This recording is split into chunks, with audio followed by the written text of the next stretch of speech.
জঙ্গিপুর সাংগঠনিক জেলা তৃণমূল যুব কংগ্রেসের উদ্যোগে নবগ্রাম ব্লক তৃণমূল যুব কংগ্রেসের সহযোগিতায় সিপিআইএম এবং বিজেপির চক্রান্তে বাতিল হওয়া বাংলার যোগ্য শিক্ষকদের চাকরি ফেরতের দাবি সহ জীবনদায়ী ওষুধের মূল্য বৃদ্ধি সহ একাধিক বিষয়ে প্রতিবাদ জানিয়ে নবগ্রাম ব্লকে প্রতিবাদ মিছিল ও পথসভা যুব তৃণমূল কংগ্রেসের। এই প্রতিবাদ মিছিলে উপস্থিত ছিলেন জঙ্গিপুর সাংগঠনিক জেলা তৃণমূল যুব কংগ্রেসের সভাপতি কামাল হোসেন, জঙ্গিপুর সাংগঠনিক জেলা তৃণমূল যুব কংগ্রেসের সাধারণ সম্পাদক আব্দুল হালিম, জঙ্গিপুর সাংগঠনিক জেলা তৃণমূল ছাত্র পরিষদ সভাপতি স্নেহাশিস চ্যাটার্জি, যুব নেতৃত্ব হাবিব শেখ, হেদায়েতুল্লাহ শেখ সহ বিভিন্ন অঞ্চলের ব্লক নেতৃত্ব, ছাত্র ও যুব কর্মীরা। Bureau report, news MGM.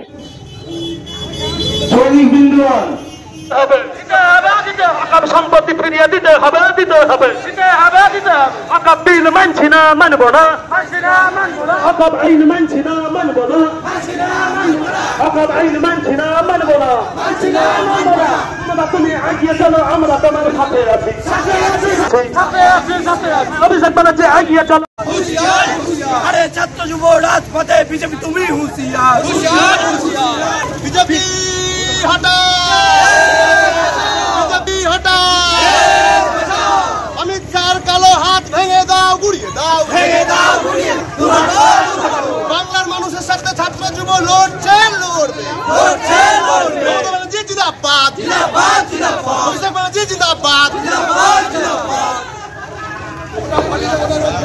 যুব সভাপতি হেদায়েতুল্লাহ, আমি প্রথমেই ধন্যবাদ জানাবো নবগ্রাম ব্লক তৃণমূল যুব কংগ্রেস এবং ছাত্র পরিষদের উদ্যোগে যারা এই র্যালি, এই আন্দোলন গড়ে তুলেছে, তাদের সকলকে যারা এই মিছিলে পা মিলিয়েছেন, বিভিন্ন নবগ্রাম ব্লকের বিভিন্ন প্রান্ত থেকে, অঞ্চল থেকে, বুথ থেকে আগত তৃণমূল কংগ্রেসের সমস্ত সৈনিক যারা এই মিছিলে পা মিলিয়েছেন, আমি আমার জঙ্গিপুর সাংগঠনিক জেলার তরফ থেকে অসংখ্য ধন্যবাদ জানাচ্ছি। জানেন যে নেত্রী মমতা বন্দ্যোপাধ্যায়ের নির্দেশে এবং নেতা অভিষেক বন্দ্যোপাধ্যায়ের নির্দেশে সারা বাংলা জুড়ে প্রত্যেকটা ব্লকে, শহরে এবং ওয়ার্ডে আমাদের তৃণমূল যুব কংগ্রেস এবং তৃণমূল ছাত্র পরিষদের যৌথ উদ্যোগে প্রত্যেক জায়গায় প্রতিবাদ মিছিল চলছে। এর অনেকগুলো কারণ আছে, তার মধ্যে এক, যেমন আমরা 26,000 চাকরি বাতিল করে দিয়েছে আজকে বিজেপি এবং সিপিএম মিলে চক্রান্ত করে, এর প্রতিবাদ। তার সঙ্গে ওয়াকফ, আজকে যে আমাদের মুসলিম ভাইদের একটা হেনস্থা করা হচ্ছে ওয়াকফ সংবিধান বিলটা এনে, এর একটা প্রতিবাদ। তার সঙ্গে আপনারা দেখেছেন গ্যাসের দাম বেড়ে গিয়েছে, এর সঙ্গে নিত্য প্রয়োজনীয় যেগুলো ওষুধ আমাদের, তারও 746টা ওষুধের দাম বৃদ্ধি পেয়েছে। এই সব কিছু নিয়ে একটা সম্মিলিত প্রতিবাদ প্রত্যেকটা ব্লকে জঙ্গিপুর সাংগঠনিক জেলা তৃণমূল যুব কংগ্রেস এবং তৃণমূল ছাত্র পরিষদের উদ্যোগে এবং প্রত্যেক শহরে পালন হচ্ছে। আজ ঠিক সেভাবেই নবগ্রামের ছাত্র যুবরা, এখানে আমাদের যুব সভাপতি জঙ্গিপুর সাংগঠনিক জেলার দাদা কামাল হোসেনের নেতৃত্বে আজকে এখানে প্রতিবাদ সভা অনুষ্ঠিত হলো। আমরা এখানে সকলে উপস্থিত আছি।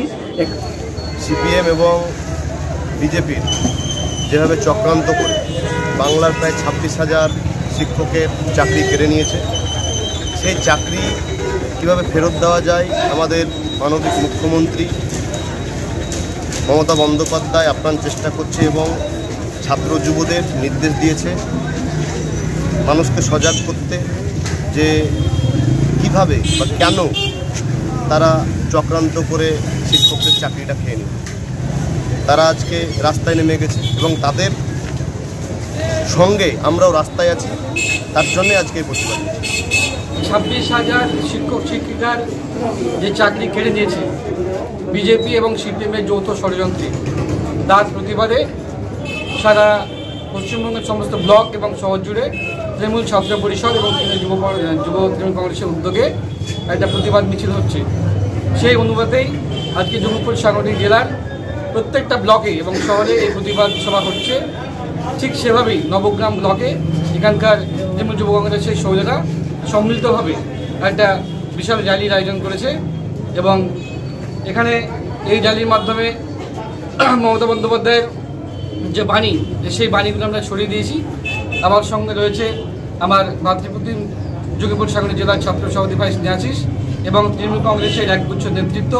এখানে নবগ্রাম ব্লকের যুব সংগঠনের জেলা যুব নেতা হাবিব শেখ, হেদায়েতুল্লাহ থেকে শুরু করে ইশারউদ্দিন, এক কথায় কারো নাম বলে নাই, প্রত্যেকেই এখানে আপনারা দেখতে পাচ্ছেন একগুচ্ছ নেতা এবং নেতৃত্ব, এরা সম্মিলিতভাবে এই যে অকাপ বিলের প্রতিবাদে 26,000 কর্মচারী যে শিক্ষক শিক্ষিকা এদেরকে চাকরি যে কেড়ে নিয়েছে তার প্রতিবাদে এবং বিগত 4 এবং 5 তারিখে কেন্দ্র সরকার যে ওষুধের যে এত মূল্যবৃদ্ধি বাড়িয়েছে সামগ্রিকভাবে সমস্ত কিছুর বিরুদ্ধে আজকে তৃণমূল ছাত্র পরিষদ তৃণমূল যুব কংগ্রেস এর প্রতিবাদে রাস্তায় আন্দোলনে নেমেছে।